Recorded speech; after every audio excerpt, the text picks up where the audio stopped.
Hello there, I'm Stuart Elford. I'm Chief Executive of Devon and Plymouth Chamber of Commerce with my weekly update.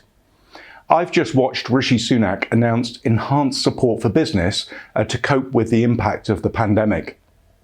He has listened to what business representative groups have told him, and in fact, Chambers of Commerce were with him this morning before he gave that announcement. We told him that support must be more flexible, more generous, and be available quickly to business to prevent job losses.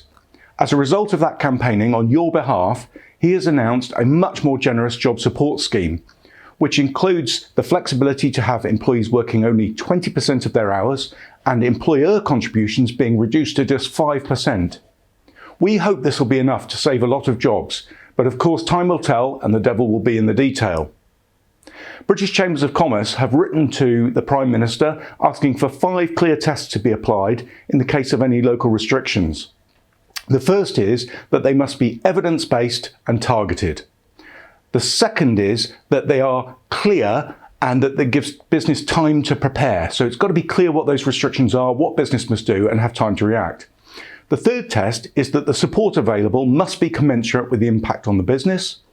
The fourth test is that the time used in any lockdown or restricted time is that the time must be used to improve the test, trace and isolate system.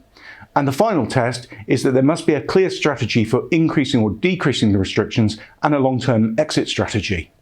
It's this sort of campaigning that government is listening to. They're listening to your voice. And that is why it's really important you stay a member of the Chamber of Commerce, keep telling us your issues, and we can take those directly into the heart of government. What Rishi announced this morning proves that he's listening to what you have to say through the Chamber of Commerce. Finally, I must end on a really sad note. You will probably have seen, but I'm sad to announce, that one of our directors, Steve Whiteway, a much-loved member of the community, has sadly passed away. We are looking at an appropriate way to pay tribute to Steve and all the fantastic work he did.